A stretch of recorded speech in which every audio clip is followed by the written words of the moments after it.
Hi, everyone, and welcome back to the Anthropology of Music and Sound, taking you through Week 6 ideas to give you a sense of the lay of the land in terms of the readings, the media, and then some of the issues as much as I can express through music and audio demos in the class. So this week we're talking about three main topics, and we'll kind of go into some other offshoots of these, and some of them are quite broad. In fact, the technology of music and sound I think is one of the broadest topics we'll cover this quarter. Talking about everything from the technology that we use, like microphones, to record audio, as well as how technology and aesthetics correlate with one another. For example, working with Eurorack music, very often the aesthetic that you create is very much dependent on the technology itself, and that's one of the reasons a lot of us get into this style of music. So a really broad topic. We'll cover that with some readings and also with some technology demos and discussions. Electroacoustics, very specifically, we're looking at the interplay of electronic instruments and acoustic instruments, and to that extent, I'll connect it to homemade instruments. Even though we have some other connections we'll make with homemade instruments in other weeks of this class, I want to prep this a little bit in the case that some of you might be thinking about doing your projects on a homemade instrument, creating something out there, kind of give you some of my insights of how I've used sound and the technology of instrument construction to look for some new pathways forward in terms of music and sound production. So those are the main issues this week that we'll be looking at. So one of the topics we could look at with technology this week, which I could think of as a theme going forward actually into the next few weeks, for example, when we talk about capitalism, branding, and technology, we'll get into at the end of the class the playlist and Spotify and how exactly algorithms work in terms of creating your favorite playlist for your favorite types of music or bands or artists. And then also as we get into the issue of AI content or production. I think I was mentioning before that a lot of people working in film and audio production are often using artificial intelligence to fine-tune a track, to remove reverb. Reverberation is that sound when you clap. If you're in a concert hall, you hear kind of an echoing, if you will. So you actually have technology out there that can remove things like that, can remove static or even add static. So I thought what I'd do here is take you through a few technology examples, not using this equipment, which it doesn't come up with this issue so much, but more my computer technology, what's called a VST or virtual synth or a DAW, a digital audio workstation. So one thing you can do that's kind of fun is go to YouTube and type in something like Autotune versus no Autotune, because Autotune is the technology out there that allows a singer who is, so to speak, singing out of tune. And I say so to speak because I think there's subjectivity to singing and to music playing, particularly if someone is deliberately trying to maybe move outside of the chord progression or whatever. If you had a chance, I think some time ago I posted a bit about Sarah Brand, the red dress video. And this was a very interesting case because people were looking at this video and said, the woman is singing, quote, so out of tune that it almost seems deliberate, or she just doesn't care about singing in pitch and so forth. And then other people said, well, maybe it's a sociological experiment. And in fact, someone took Sarah Brand and auto-tuned it and changed the beat a bit. So it'd be interesting for you to listen to this as well. And, there's a lot of jokes if Sarah Brand actually paid her mix engineer and whether or not. I was listening to an online discussion and someone was actually asking, is it the responsibility of the mix engineer, the producer, if someone's paying for something, a service, to record a song, a music video, to say to the artist, hey, you're not in tune?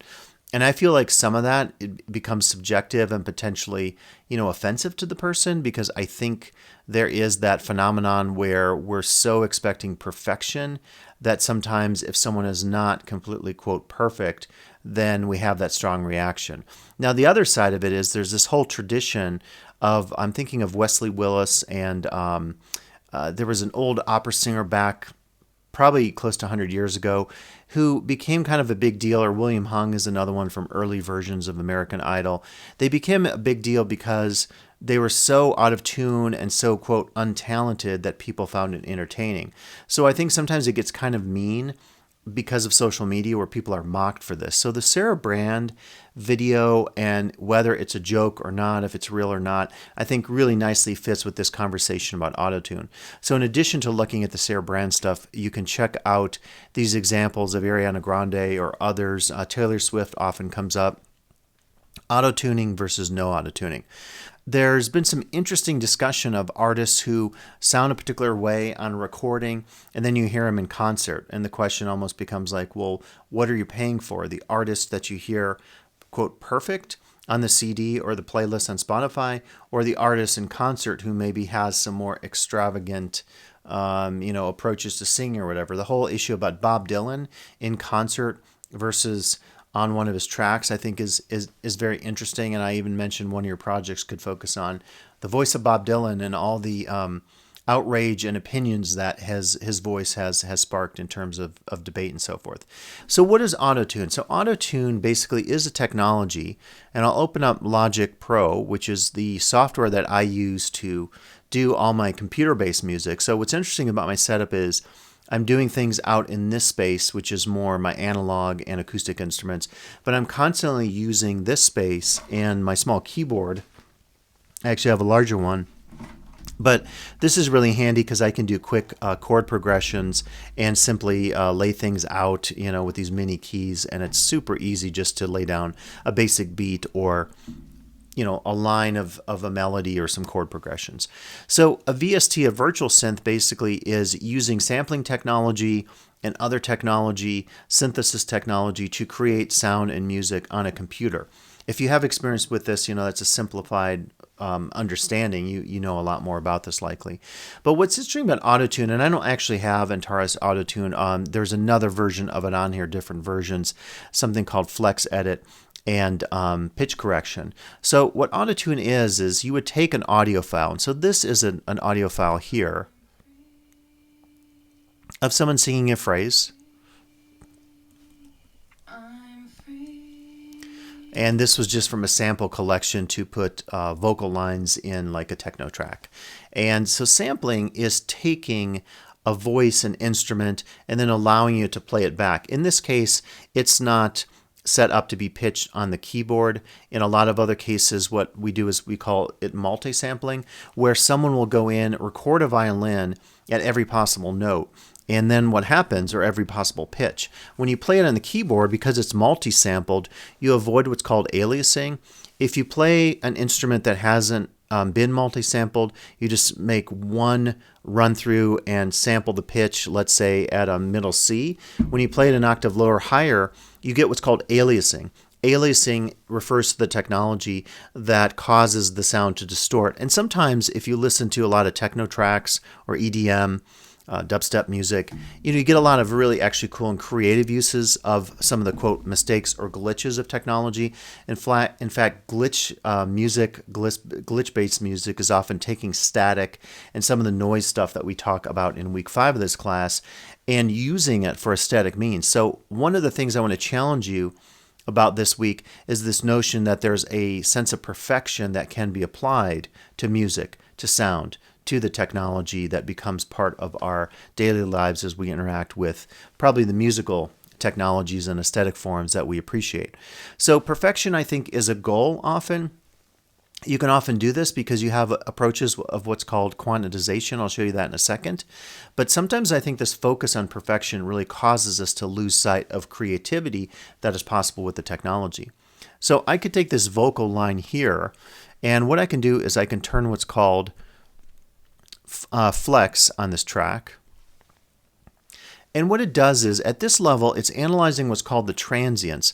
The transients are the beats. Like if you're playing a drum beat, it would be the beats where clearly there's an accent that's happening. So in this case, it can analyze the points in here and understand that if you identify the transients, you can actually sync this even with something that is not in the same tempo. Sometimes what you have to do is, if this is at 136 BPM or beats per minute, and you're playing something else, another track you're trying to sync, a sample, let's say, of music that is at 120, you run into the challenge of the tempos not syncing. If you listen to folks like DJ Shadow, I think we're coming up on the 25th anniversary of his remarkable album Introducing. That particular album is such a genius use of a lot of sampling and DJ technologies that you might be familiar with. So, if you haven't heard some of DJ Shadow's work, definitely check it out because it's super innovative and I think incredibly creative and aesthetic. So to give you another sense of what we can do here with digital forms of correction, as we were looking at here with this vocal track, we can take a rhythm track, and this one's a little more deliberate, so you can actually hear it as it's being played. Very deliberate beat here.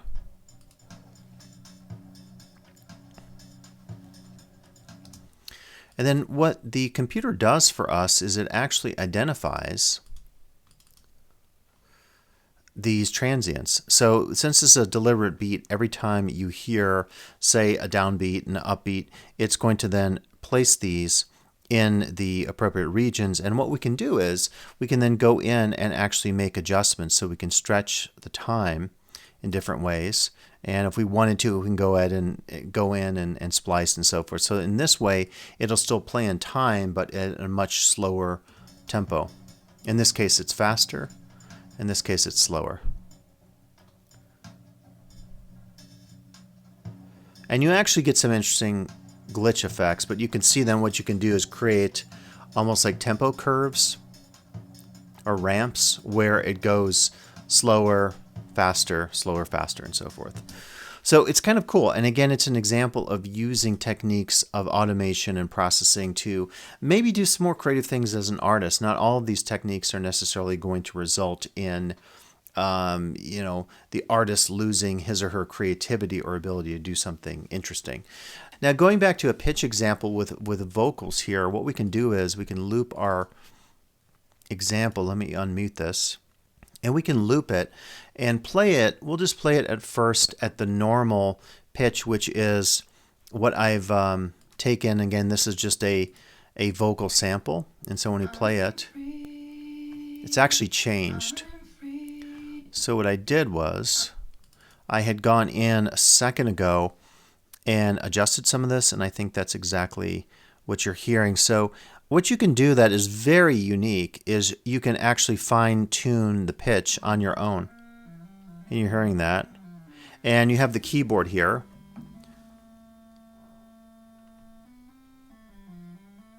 So we can make it higher or lower based on what we want to do. And you can even go in and adjust things like vibrato and do other effects as well. But if I'm doing it on my own, you hear the dramatic impact that has.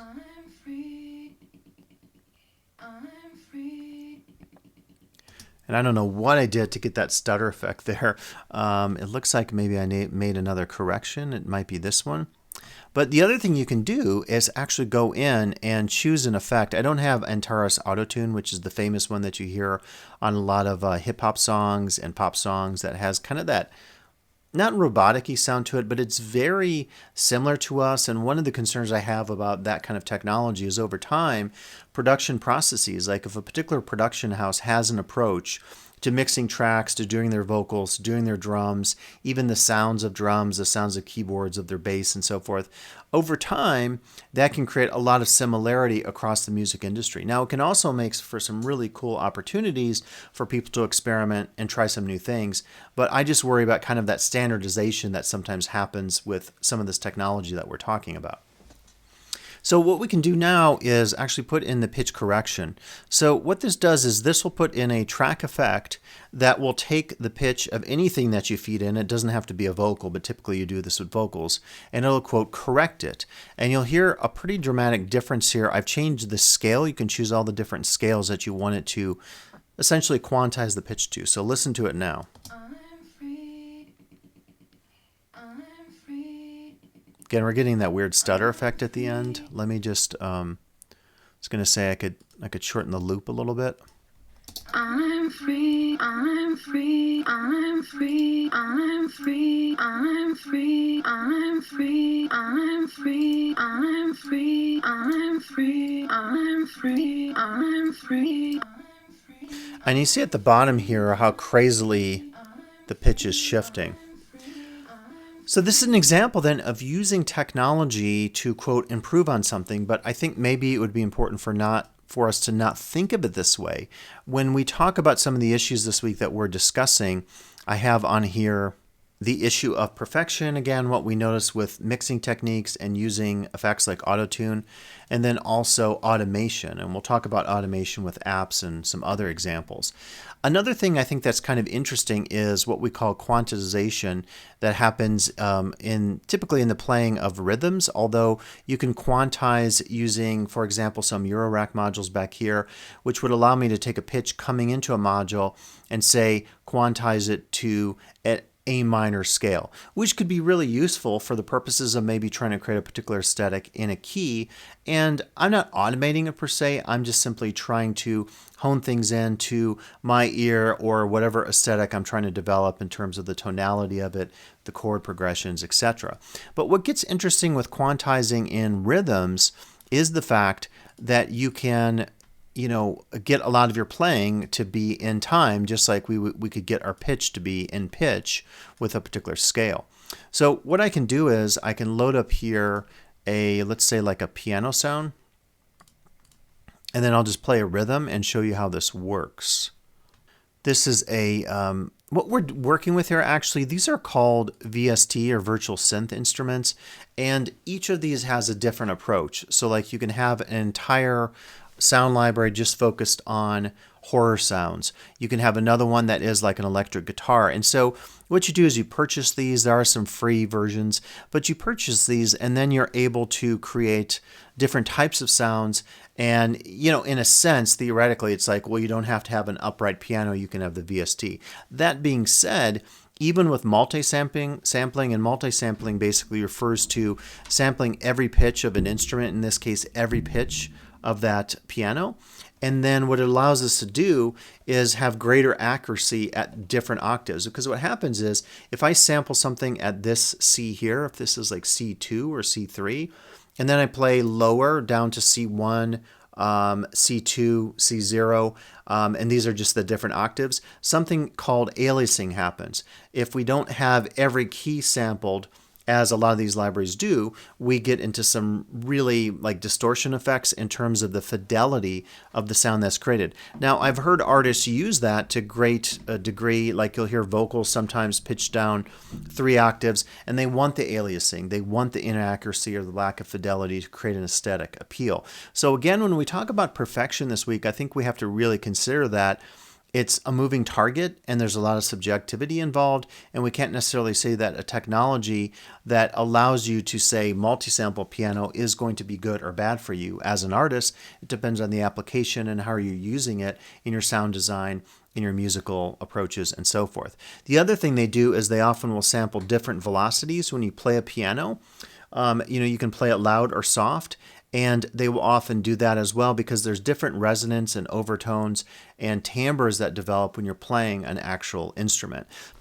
So it's not truly the same thing as saying, if you had a piano sitting in your studio playing it, you're going to get the exact same sound. In fact, the interaction you have, say, with an instrument like a piano, electric piano, an organ, just the sound playing it, the approach to performing on it as far as interacting with the instrument, sense of dynamics and things that, world-class pianists, for example, deal with, really lends itself to the idea that you can't fully replicate an instrument, and I don't think that should ever be the goal. In fact, this particular instrument, as I'll show you in a second, has some other cool features to it. But so what I could do is, to demonstrate how we quantize something, I could turn on my metronome and play along with this and try to stay on the beat, and then later I'll deliberately get off the beat.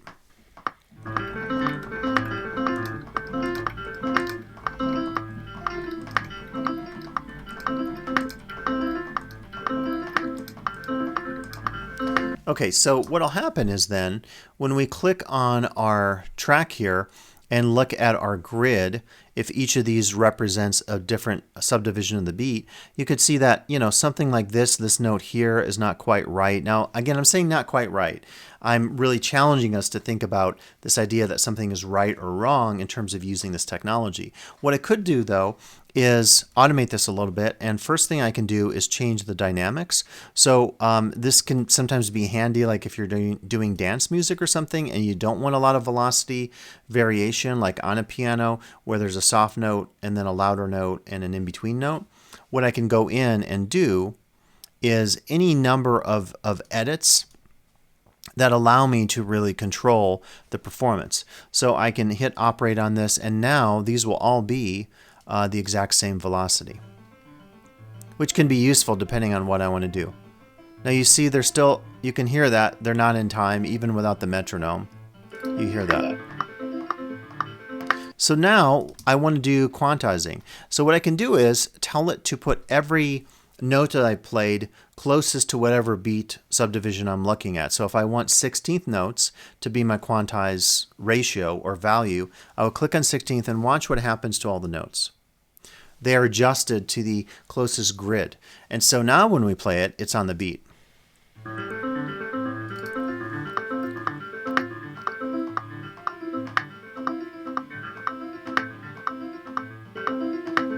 And there's some breaks in there where you're not hearing notes, so you're not getting necessarily a note on every 16th, but you kind of get the idea behind that. I could further go in and do some other operations. So if I've quantized it, I can say, well, I want to make some further alterations to this.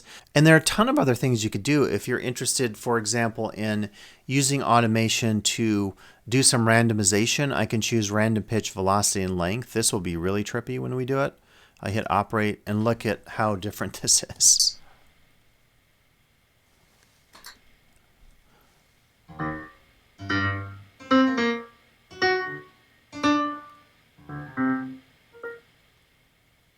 And you can see in a lot of cases, maybe because of the velocity or the pitch, you can't even hear the notes being played.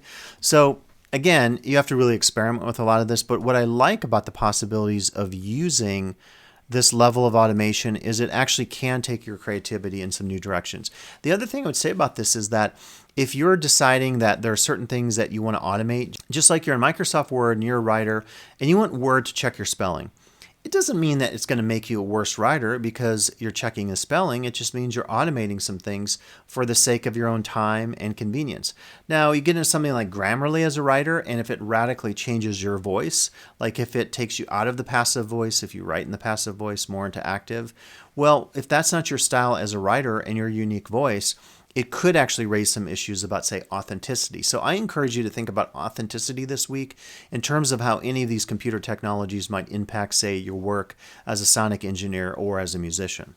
Now, another issue we can talk about is the issue of Foley sounds. If you're familiar with Foley, Foley refers to sound effects that take place very typically in movies, but could be in theater and other forms of performance or even in music. In fact, there's a lot of like sound effect styles that you hear or types of sounds in popular music that sometimes is used also for an aesthetic level. I was thinking about this week because you might have had a chance to go to our BBC website. Has tens of thousands of free sound effects. So one of the things I encourage you to do is to go onto this website and just check it out. We'll talk about Foley and sound effects as we talk about film music coming up in a few weeks as well. But you can actually go in and browse. You can create your own soundscapes by creating your own mixer. And you would haven't actually used this, the actual mixer here. But what you can do is start to play these. And this is a bird sound. You can download it. You can also share it. You could favorite it. And that's pretty loud. And then you get the information about the recording standard here. So you could see it's an MP3 file and it's recorded at 16-bit 44.1 kilohertz, which is a pretty good standard for us in terms of what our ears can hear. It's also recorded in stereo. By the way, as I'm recording this very recently, like within the last week, Apple, they've been releasing their new spectral sound technologies. And one of the interesting things you can do now with Logic Pro is that actually you can do a mix down. I haven't tried this yet, but it's under export.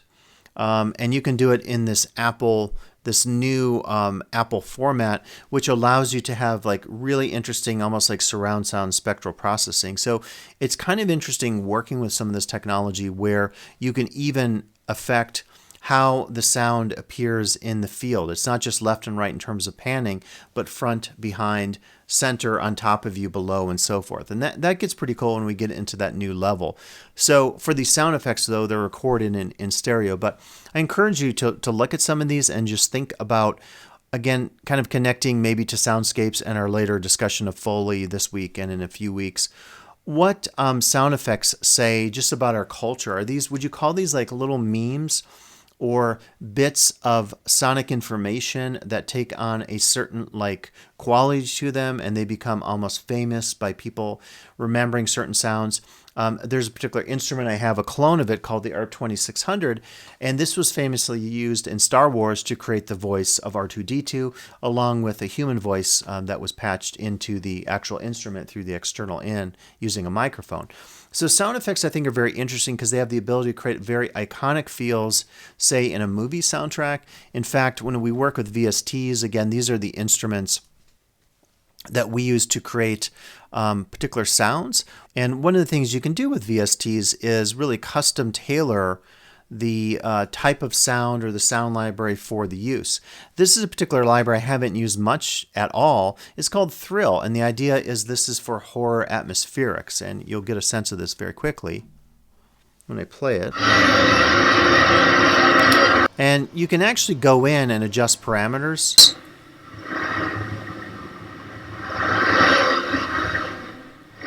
Of the sounds, and you can even change the type of sound you're using, which gets kind of interesting. And this one I would say has very specific uses, because if you're not doing horror type music soundtracks or maybe some sort of industrial music, how useful would this be? But what I find interesting about this when we talk about film music and Foley stuff is, depending on what I'm creating visually, say in a movie, if I'm playing this for you, it's very unlikely that this mood is anything other than, suspense or horror or setting up some anticipation of something happening on screen. It just is so specific how it sounds, these atonal clusters, the timbre as well. And in fact, this particular instrument here has been used in a lot of films. I believe it's called a waterphone, and it's a very unique instrument. And so that itself has its own connection to very specific uses, say within the horror genre. So kind of interesting to think about this. But connecting as well to Foley, what I find pretty interesting is sometimes you can use field recordings or sound effects to actually create instruments. And this is an example of one sound library that is based on sounds of nature. Is they created these based on, the sounds of crickets. This is this particular one here. So they're cricket sounds, but they're more to that. And what's interesting, again, I'm playing this on a keyboard. You can't see it. It's down here. But these are pitched. So what I find fascinating about Foley and field recording that's taken into this new dimension is we're actually laying things out on a keyboard, pitching it, so I could play it as I would a piano. You're not hearing it sound like the tones of a piano. Right now I'm playing an A minor scale or an A minor chord. There's probably, unless you have perfect pitch and you have crazy abilities, probably unlikely that you're actually able to hear this as an A minor as I'm playing it. So it's kind of interesting to think about this. You can also go in and adjust. Turn up the volume here. Various effects. You can control things, add delay to your sound. Hard to pick some of this up. You would hear it better if it was like a percussion instrument. But what I find very interesting about this, and I could add what's called twist, punish, and then I can go in and actually tune the sample. So tune it really high. You hear that pitch going up, or really low. I can also do it random, which is actually pretty cool. Again, using randomization I find very interesting. It's allowing me to really pick up the sample at random points. And that's one of the cool things. In the old days, we had sampling keyboards. We would sample something maybe from a field recording tape. I remember taking thunderstorm sounds, actually going out in nature, recording some of this, bringing that in, and then trying to play it on a really cheap sample keyboard. It sounded really bad in terms of the fidelity. So where we're at now in terms of taking things like field recordings and traditional Foley stuff and sound effects and turning it into instruments, I think is really quite amazing. Now, this is a company called Spitfire Audio out of the UK, and they created a library here using whale song, which I think is really cool. Reminds me of this famous composer Alan Hovhannes, who did a song called, or an orchestral piece with orchestra and whale song called And God Created Whales. And he actually played along these tape loops of the whale song. In this case, again, we're taking it and we're transforming it through a technique called granular sampling. And that creates various grains and randomizes and adjusts the grains as the sample is playing. And what I just love about this is the creativity, the fact that people are transforming recordings of whale songs. This almost sounds like a pipe organ or a pad on a keyboard. And there's some percussion. I don't think those are based per se on whales. But just really cool to think about this, because I think what people are realizing is that you can use a lot of the new technology available to us today for some very cool features or potentials. There's another one here that is Foley based, and this is called London Atmosphere. And what I love about this is, again, it's the same thing, but it's really letting you play different pitches. And if this is multi-sampled where different sounds come in, let's say I might have one sound on this octave of the keyboard and another sound here, I can really create my own soundscapes, as we talked about in our week on soundscapes. So here's a London Atmosphere. And actually that's a pad, sorry.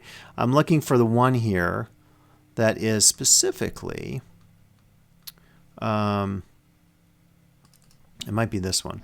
Yeah, here we go. This is the field recording. So you hear some voices being played, and it sounds like in a tube station. I can play another key.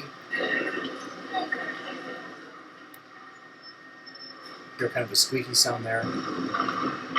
And in fact, these appear to be multi-sampled, or there's a different sound on different keys.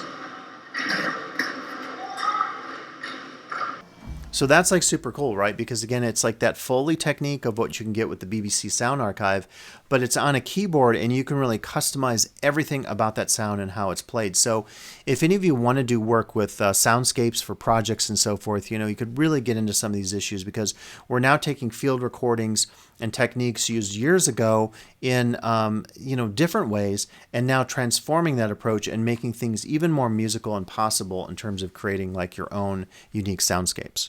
This is another example of this. This is Oliver Vader, and this specifically was a project that was created that they recorded all the sounds and songs and effects, that they recorded all the sounds and effects using a swimming pool.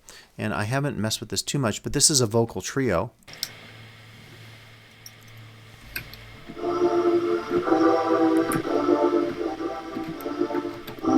And so what they wanted to do was take advantage of the natural reverberation of a swimming pool. And then they also had swells that they created with wind instruments and wind players.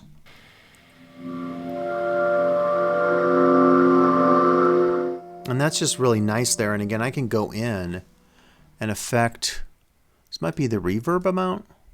I can adjust reverb, delay, attack, release, even add distortion if I wanted to, which could be really trippy. Distortion with winds. That's actually really sweet. That's impressive, adding distortion. So what's really cool about this world of working with VSTs that challenges, say, even working with some of this stuff here, my Eurorack and other outboard gear instruments, is you can customize sound so much, and you certainly can with Eurorack. But what I like about this is, you don't have to be a sound engineer to be able to go in and adjust many of these parameters, like the reverb, the decay, the attack, the distortion, and so forth. So very cool to think about what people are doing with technology. There's another one I've seen where people took drum machines, classic drum machines like the Roland 808, and played it through guitar amps and recorded it using microphones and really got a much different sound effect and timbre as opposed to the traditional version where you take your 808 drum machine, plug it into your sampler, do the multi-sampling, and then play that back on your keyboard or drum machine device as you're working with the sample. So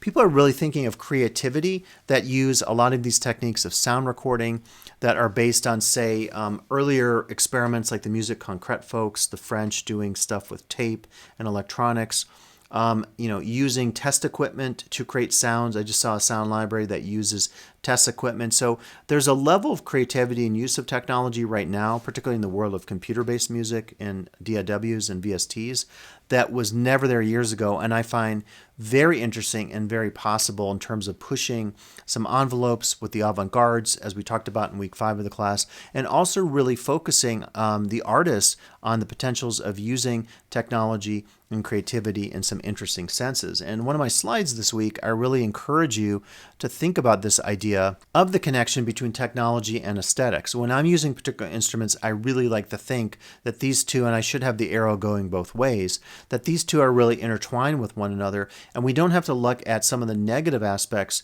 of technology like with Autotune and Quantizing and say it always defeats what the artist wants to do in terms of their aesthetic, in terms of their approach to performance, to sound design, and so forth. So I thought right now we'd do a little bit of demo and talk about the idea of electroacoustics. And when we're talking about this concept, we're really discussing the interplay of the acoustic world and the electronic world.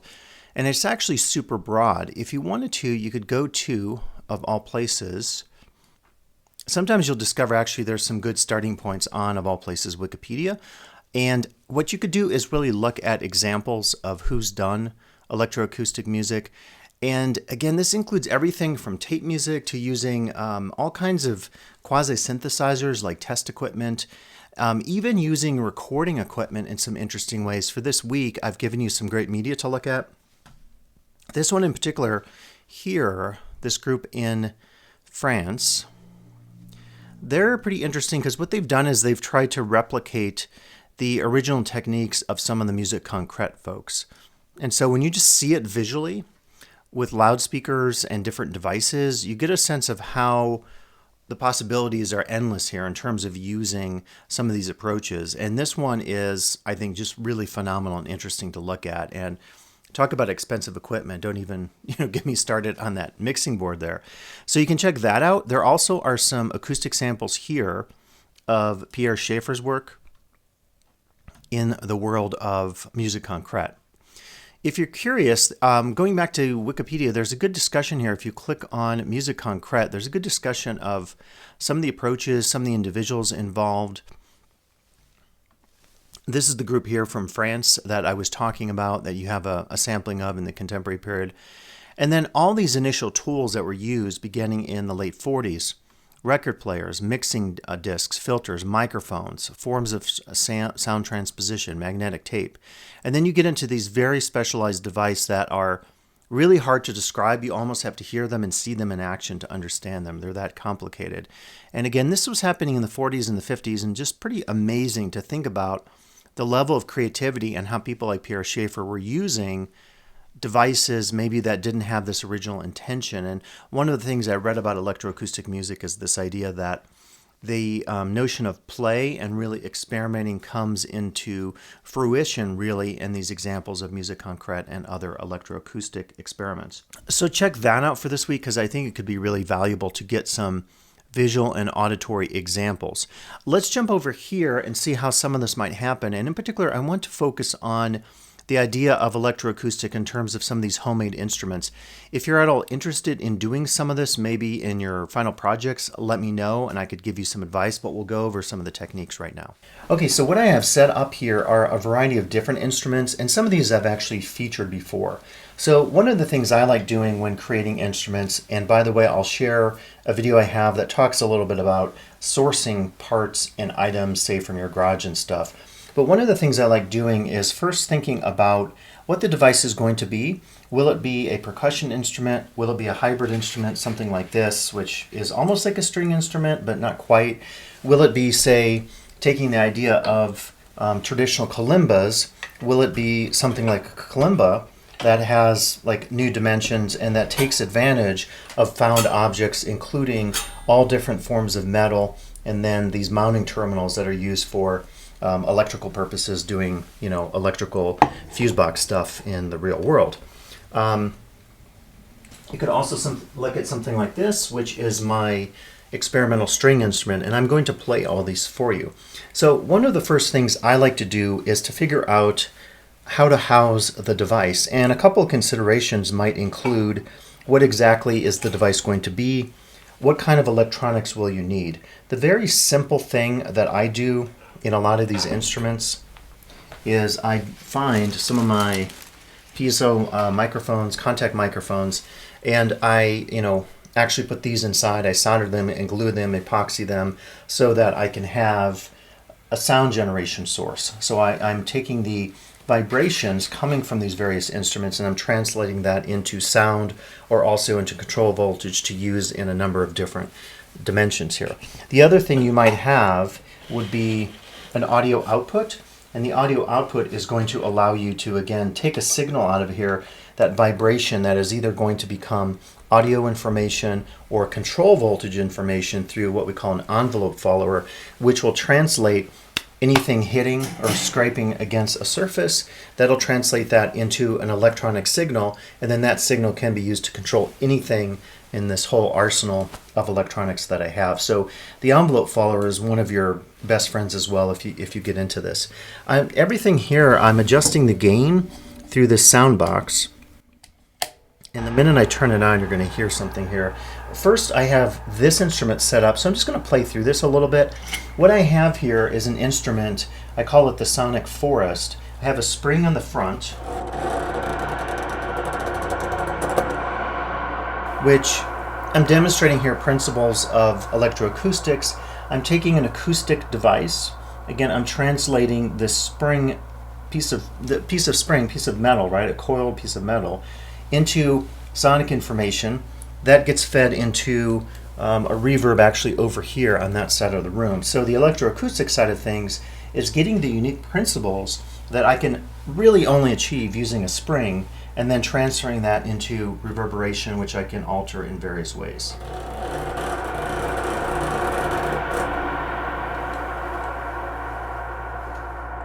And I might actually say, as you're hearing this, you might be thinking, as we're talking about Foley and sound effects, you might actually be thinking of sound effects this week.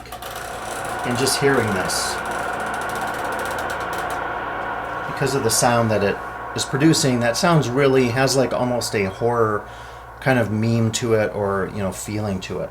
I can further utilize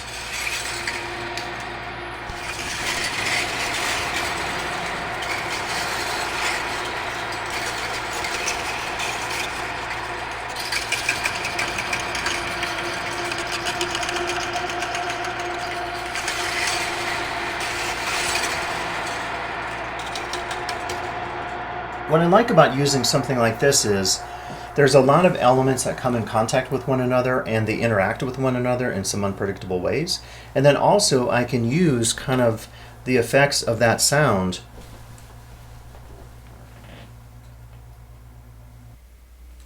in some transformative ways. So I just adjusted the reverberation effect. You'll hear it sounds a lot different now.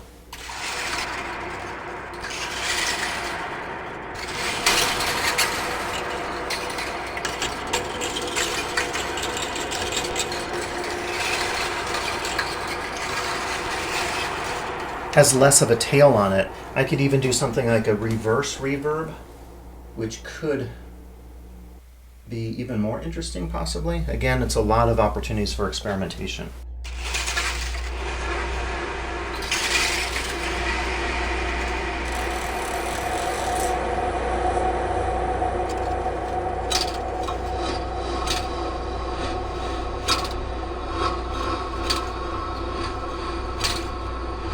I really like that there. So that's something, if I were doing some work on a film, and actually I'm meeting tomorrow with a friend who's a filmmaker, and we're actually going to be using some of these devices or talking through them to try to talk about creating mood.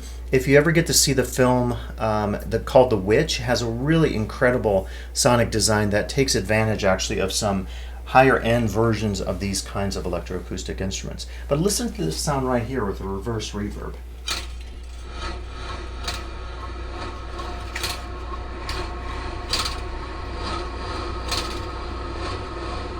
So I can actually just play that manually and create my own beat. And if someone listened to that, they would say it almost sounds like electronics coming from a synthesizer or modular gear. And in fact, it's coming from this electroacoustic experimentation that originates with the sonic world here of my various strings running through a reverse reverb.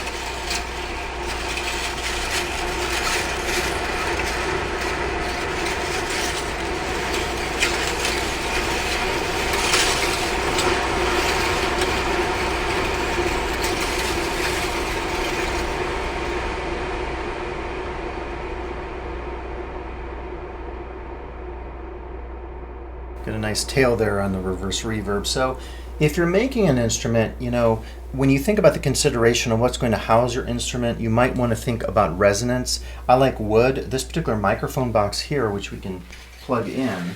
And I should say this one, I have multiple pickups, if you will.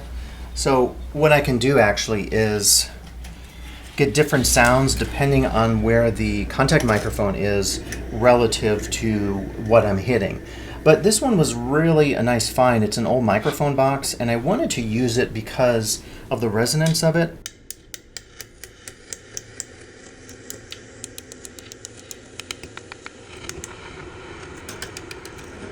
And I put on a variety of devices to be able to think about, again, achieving different sonic effects.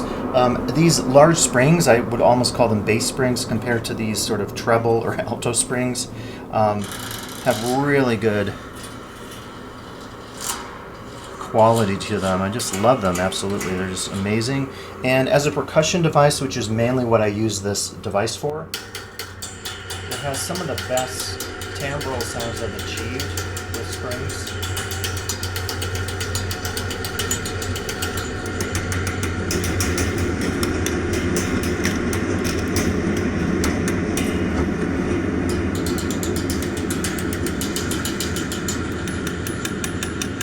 And you're seeing what I'm trying to do here by utilizing different materials, whether it's the case of this sonic forest, different cello strings and guitar strings, different sizes, different gauges, if you will. The same thing with springs. If you're creating a device with springs, you definitely want to think about how each of these is going to achieve a different frequency and timbral dynamic to what you're creating. The same thing with things like paper clips, which have actually incredible uses.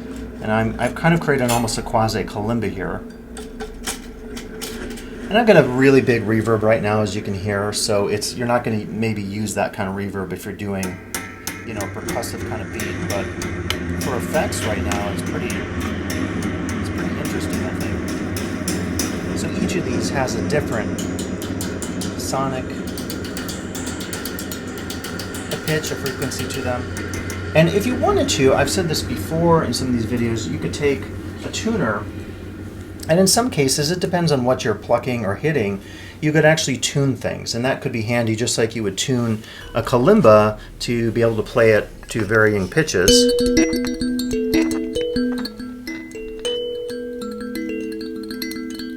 You could do the same thing with any of these instruments, with some practical exceptions. But and you may not be interested in tuning something and having maybe something that has a pitch that fits a particular scale. But it's something you could consider thinking about for sure. My larger instrument that I created, which is this gamelan here, that I really like because I was trying to take advantage of different timbres that I can achieve, particularly with these pie pans. And they do have different pitches. And then almost replicating a ride cymbal here. And then this top is like a crash cymbal. That's from a coffee can, and it's one of the best sounds I've heard on an instrument that I've created. And then the same thing with soup cans, which are duller because they're muffled. I've epoxied them here. And then other elements here, springs and lids, that each has a different pitch, frequency, sense of resonance, sense of a tone that it creates because of the surface that I'm hitting on. And then also each of these has, like a different kind of timbral effect when you listen to it. What I like about this mini gamelan is that I can play it as a percussion instrument and achieve a lot of sonic difference with every strike. And so there's opportunities, just like on a drum set, and I would typically play this with 2, where as I'm playing it, I'm achieving, variation sonically with every hit. And it's a cool thing because I'm using, again, homemade instruments here, items that you just find laying around, pieces of junk, to achieve something that can have as much musical potential or sonic potential as anything in my setup here. A snare spring as well is very useful, just because of all that resonance and reverb that has built in. And then back scratchers, totally different approach again with each of these strikes. And that was my goal with this instrument. I said every single thing I hit on this needs to be different in some way, and thus when I combine them in a sequence of hitting these, playing these with 2 sticks as a percussion instrument, I'm going to achieve something that's sonically very interesting and unique. Now this device, which I created earlier, this mega kalimba, is really in some ways an earlier version of this, and I can again plug it in. And I would typically put this on a table surface, but just for the sake of messing around now, let me see if I can do this without it falling over. I'm going to change the reverb up as well. Okay, we'll try a swell reverb. And again, what's going on here with this mega kalimba is I'm using these electrical box terminals that would be used for electrical wires of different gauges. You just can screw them in. They attach very easily to a surface. I knew I wanted a very long wooden hollow box here that would be very thin, because all I really needed to do is house these, and then these can just live kind of off the side. I used a variety of different metals, everything from paper clips, which have a really cool resonance to them, almost like chimes.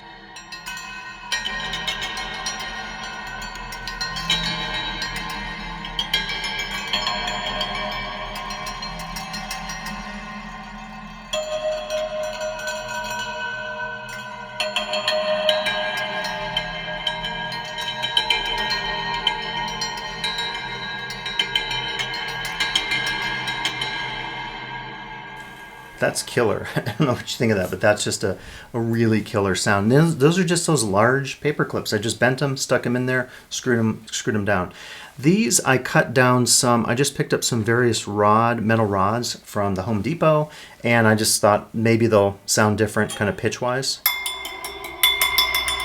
Similar to this almost, but a different body to it if you listen to the timbre there.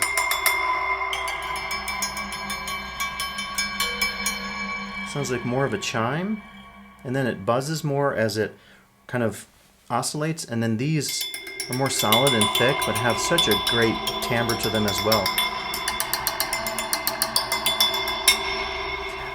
More of these over here.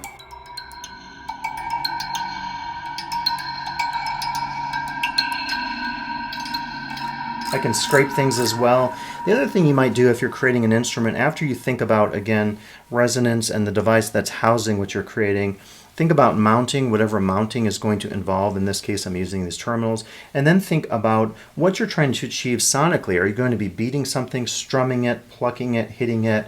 You could even play it as a kalimba. It's not as great as a kalimba to play, but it's pretty cool sonically. This is cool because you can scrape it. And so that could be used in a Foley sense in a film to create some tension as someone's coming around a corner.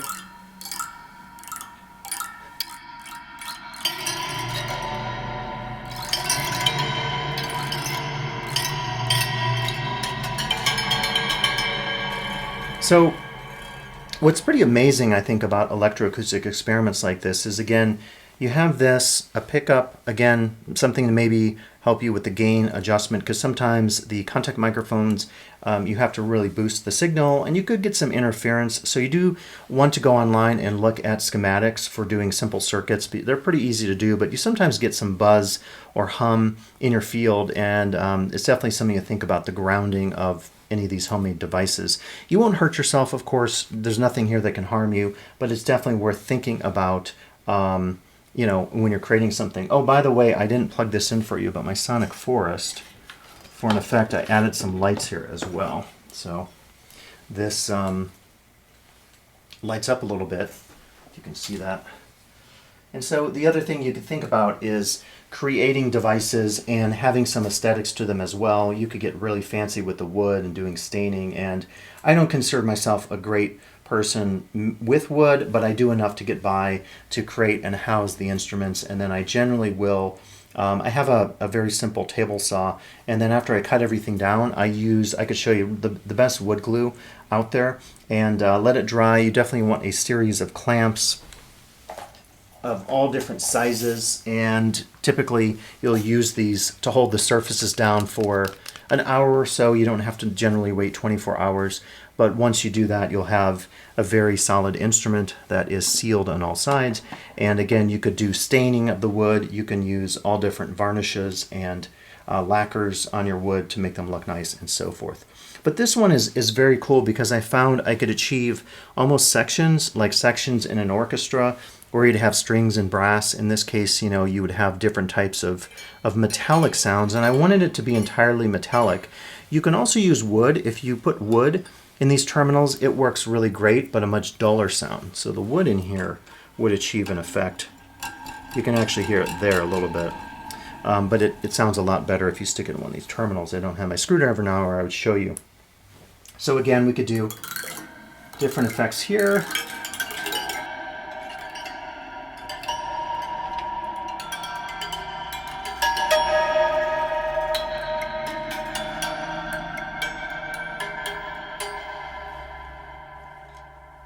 And just to show you what I would typically do here actually is I would use 2 sticks, and then if I want to actually do a percussion beat here.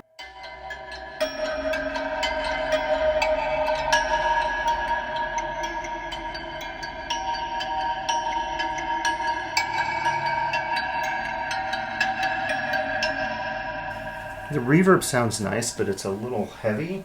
I'll turn that to a different reverb, and it's a little less of a tail.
So what you see there is because I'm using different materials, different sizes, again, different pitches, if you will, if this was a traditional instrument, I can achieve a lot of sonic variety doing percussion music.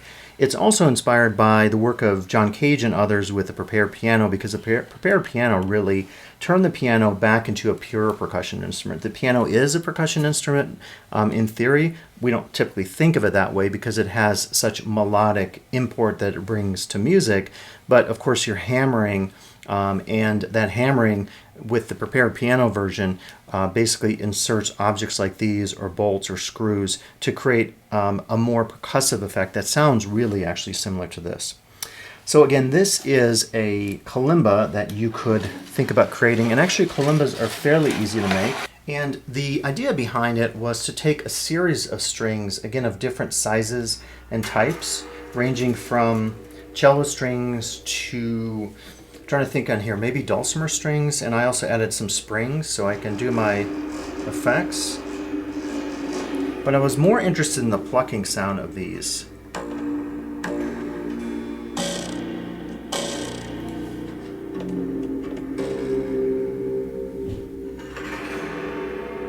So it can create these really interesting resonances because each of these springs, or strings rather, is tuned differently.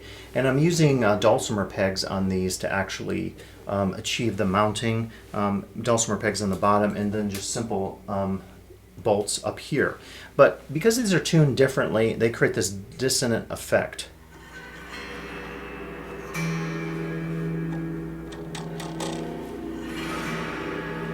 And it's really good with a lot of reverb. I can go in maybe and just do a simple room reverb. It's a little big, so we'll hear what it sounds like there.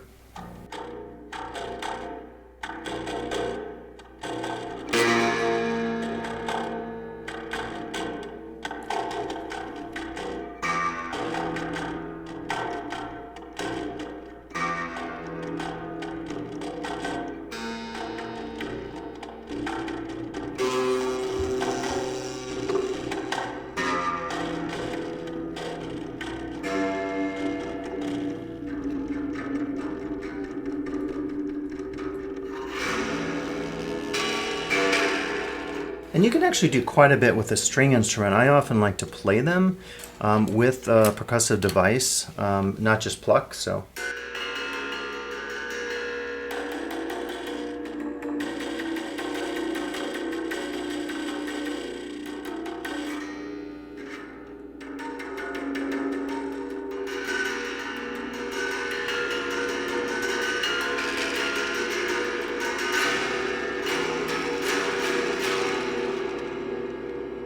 So you can create some crazy wild sounds making a homemade string instrument. Not super expensive. Again, you do need something to mount. You could get a guitar pickup and achieve some of this. I like the dulcimer pegs because they allow you to hammer in the pegs or screw them as well. And then you can make some adjustments by tightening it to the counterclockwise or clockwise and achieving tuning of your instrument. The other thing we can do, of course, is it's a string instrument, so we can bow it. You could also use an E-bow, an electronic bow, which can be kind of interesting for string vibrations. I have one. I haven't achieved a lot of success with it. If you do use a bow, you want to have your bow nicely rosin, and then adjust the tautness of the bow adjustment. Don't know what that's technically called.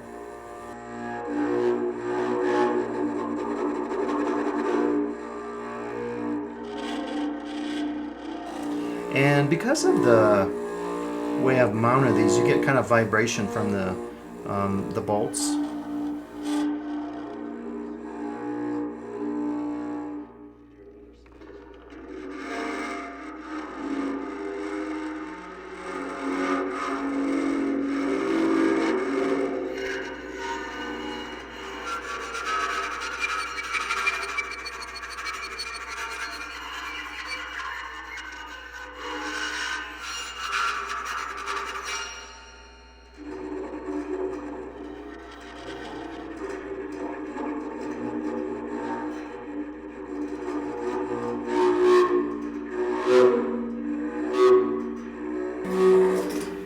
So you kind of get the idea there of the possibilities. And again, what I really like about doing electroacoustic experimentations is there's a lot of creativity involved in creating the instrument, but then because we're talking this week about the interfacing or relationships between the electronic and the acoustic, we're translating our acoustic instruments like this into the possibilities with electronic sound of all the varieties that we can achieve using effects, control voltages, different forms of amplification, all kinds of experimentation that you can do.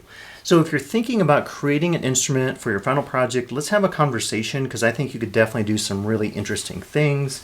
One of the things I would say is if you're thinking about this, to definitely sit down with me and make sure that you've thought carefully about the instrument.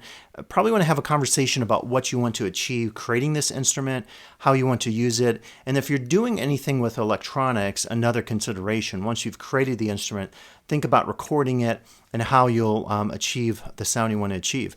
Even if you don't have the fancy setup that I have, you could record it with an iPhone or a field recorder and then simply go on and use the free program that's available to you called Audacity. You would just bring your file in from your phone or your field recorder, and then you could effect it here using all the various effects available to you. Again, this is a totally free sonic suite that you can use to, I think, achieve some pretty interesting things with your sound. So talk to me a little bit more if you're still planning or thinking about doing something with a homemade instrument. I would love to have a conversation with you.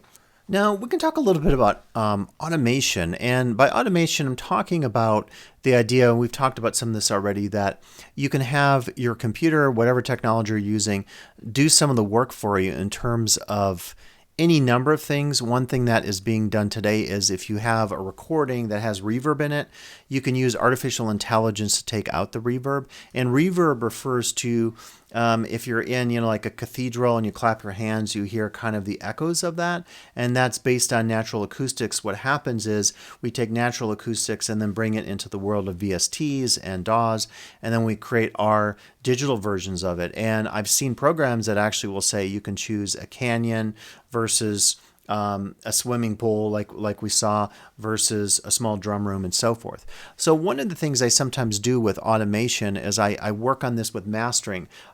We all have skills, and we might have mixers where we do mastering there. You can do mastering here with your various tracks, and one of the things you try to do, this is a final mix, but with a master, what you're often doing is trying to make all your tracks fit together. And once you have that final mix, you might want to run it through another process by which you can maybe clean up some of the audio. And one of the things I use all the time, there's a company called Isotope. And Isotope is really amazing because they just create so many different and useful technologies, ranging from transient shapers. We talked about transients to exciters. I often will use Neutron 3. And this particular mode where it does a spectral analysis, or does, I guess, actually, I don't know what the analysis is called. It's a mix assistant. You can choose the genre of music here and the type of instrument, like a piano versus a guitar, and it can hone in on frequencies and clean stuff up a little bit better. When we get into the week on genres and we talk about Spotify and playlists, I encourage you to think about some of this, because I think sometimes there are expectations within particular genres, types of music. If you hear a saxophone, for example, what does that saxophone sound like? What does your ears expect? And that gets back to this issue of sort of authenticity and a focus on maybe the consumer side of music and what we are being fed by the big industries and studios and mixing production houses versus maybe creativity that can happen from the more independent labels and artists. So what I can do is I can play this without this assistant. And this is a really old track I did. And to be honest with you, I don't think I ran it through this process. So right here, you can actually go in and mask certain frequencies or parts of your song. And one of the things you often do when you mix is you try to figure out where the different instruments or sounds live. So if I have a kick drum playing around 40 hertz, which is pretty low, and then cymbals, in the 10,000s or something like that, I have to think about the different frequencies. One of the things that happens often in a mix is if you have a lot of muddiness, it could be because you have a lot of instruments or sounds occupying the same general frequency areas, and so you maybe want to think about separating things out and creating clarity. There's a whole process called compression I talked about last week that also can be applied. So what I can do is turn on this mix assistant, and I can ask it to either enhance the track or to think about balancing levels. And this would be more if I had 10 tracks and I want it to try to figure out a balance between those tracks. It's actually pretty cool and slick. So I'll just try the track enhance, and I'll have it auto detect things. And it's going to go through this whole process, listening to the audio, trying to figure things out, and doing some of the work for me, basically. And once we're done with that, I can hit accept. I can compare, turn off the effect, turn on the effect.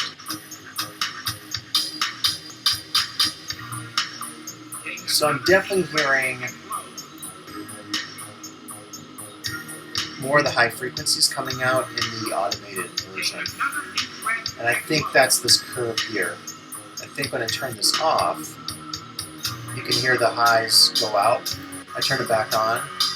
And I think it sounds better because it's just popping the cymbals a little bit more, which are appearing here between 6K and 10K kilohertz. Again, down with 40 here, we would traditionally think of kick drums. And I can kind of look in real time as this is happening. So some of my string sounds are occupying this spectral area down here, frequency rise, versus the cymbals up here. So again, you can use some of this to automate. You can go in and adjust the effects. You can change the EQ. You can change the compression. You can alter the exciter. And you're hearing some difference there again. I'm hearing a difference in high frequencies. So I present this with iZotope because I think it raises just some issues this week. Like, if we're using these technologies to automate some things, is that good or bad for us? Again, I use the analogy of Microsoft Word. I do spell checking all the time, but I never do grammar check. So for me, using this, if I don't want to spend a ton of time trying to mix my own EQ curves and limiters and compression and exciters, it might help out. Now, if I don't like the result, I might take that off the track and so forth. Now, another example of automation is happening in the world of apps. And this specifically is an app created by, called, I think it's Geosphere, created by Jordan Rudess, who's the keyboardist of Dream Theater, the progressive metal band. And when I was looking at this recently, I thought it's very cool because it sounds convincing. And I'll tell you, years ago when we were in keyboard bands in high school and in college and we didn't have a guitarist, we would have killed for something like this, because back in the day, in the 90s, playing guitars and keyboard sounded like total mush and garbage. So listen to this, and just, again, this is a totally free app that you can mess around with.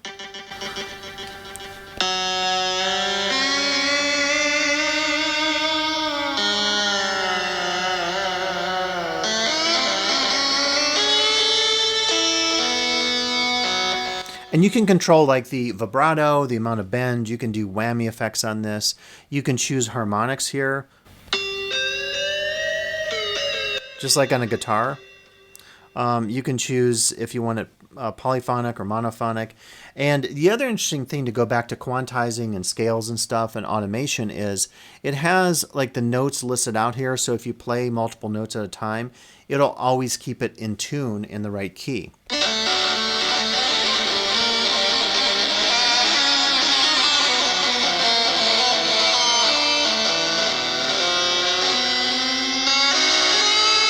And you can hammer on just like a guitar.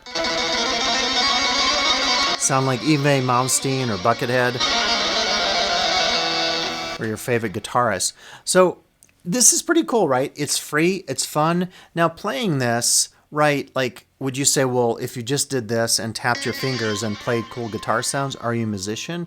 Maybe not, but if you're getting enjoyment out of this, I see no problem with consumer-based applications that potentially could be used in creative senses. In fact, as I'll talk about with the musical instrument stuff that I create, I'm very interested in this idea that there are commercially or consumer available technologies or apps on your phone or things on your computer that maybe seem hokey and super automated and focused on not a lot of creativity and individual insight of you as a performer, musician, or sound engineer or DJ doing something creative.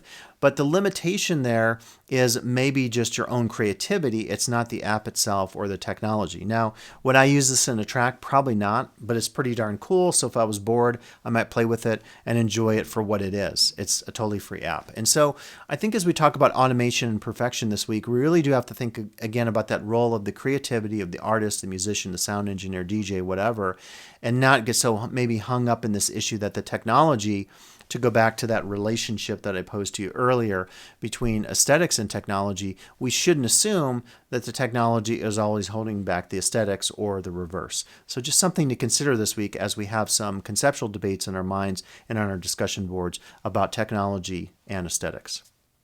Now, I wanted to mention as well this week, we have a variety of readings that you could check out, and these follow along with a lot of the topics. So you could almost put these into sets. We have a little bit more about soundscape ecology, which is kind of interesting because it combines the technological concerns with some of the conceptual and philosophical ones. Specific to electroacoustic devices, we have the very practical focal book here on speakers and on microphones and loudspeakers, and then we have the more theoretical discussions of the language of electroacoustic music, and then the book, the article rather, called The Analysis of Electroacoustic Music. Kind of taking these as themes, just putting these together. As well, getting more into electronic music, like contemporary electronic music, and also some of the classic avant-garde stuff from week 5. Check out section 9 in audio culture, and you might find an interesting chapter there called Electronic Music and Electronica. So a lot of good sources there. Again, don't try to read all these in the week. Pick 1 or 2 of your favorites. If it's a whole book, just choose a chapter or part of a chapter. Digital sound studies, I think you'll find some interesting discussions of the combination of the digital world, the electronic world with sound studies and oral culture. You can also check out, very interesting in this regard, the book called Recording Culture by Scales. And very specifically, when we talk about the issue of decolonizing archives, which we'll come back to in later weeks, we want to talk about the implications of recording a culture. So if you go out there with your field recorder and you record another culture and its performance, and you have a particular bias about recording it a certain way, and I talked about this weeks ago when I talked about the noon concert series at the Archives of Traditional Music in Bloomington, Indiana University, where I had made some decisions that were maybe dubious or bad decisions, where I was recording, but then adding after effects after the performance, I was adding post effects, and that concerns some people. So one of the things you really need to think about in recording a culture and mixing it and how you're going to represent those recordings, are you really honed in on, from an anthropological perspective, indigenous, sonic, performative, technological concerns, or are you applying your biases, whatever those happen to be? So this is pretty provocative as we think about the politics of field recording. Now, there's some cool technological foci here as well. Sterna's book on MP3, I think, could be interesting for you as we move into considerations of technology and streaming services later in this quarter. And then also this book here, Music, Sound, and Technology in America, where we talk about everything from the radio to sound in cinema and the phonograph. And getting into the pure technological side of things, I would really encourage you to look at the Week 6 media. And in particular, you might check out anything that has a focus on technology. By the way, the Decolonizing Sound Archives goes along very well with what we were just talking about with the indigenous recording issues. So everything on sound archives kind of connects there. Autotune, by the way, goes back to the earlier conversation in this video about concerns about perfection and automation. And then if you look at this video here, recording on 100-year-old equipment. So it really gets us into the idea of how field recording, another video here, and another video here, relates back to technology. So this relationship of technology and aesthetics is really key. And these go along with a lot of the different topics we're considering either in the readings or in my lectures. So just be sure to kind of check out a few of these to get inspired. But this one right here by TechMoan is pretty interesting. This is a guy on YouTube who gets all kinds of classic audio and video devices and talks about them. It's just really fascinating to see this kind of technological history embedded here in this wonderful YouTube channel, which has over 1.17 million subscribers. So something else additional that you could check out as you connect the readings back to some of the media here. All right, so that is going to be it this week, Week 6 lecture. I know we covered a lot. I tried to intersperse as much as I could about technology, aesthetics, again, going back to our themes for the week. Electroacoustics, and homemade instruments. If any of these ideas in this video spark some additional considerations for your projects, let me know. We can have a conversation and maybe it will help you along in terms of developing your final project for the class. Thanks for listening. I'll be back next week with the Week 7 lecture video.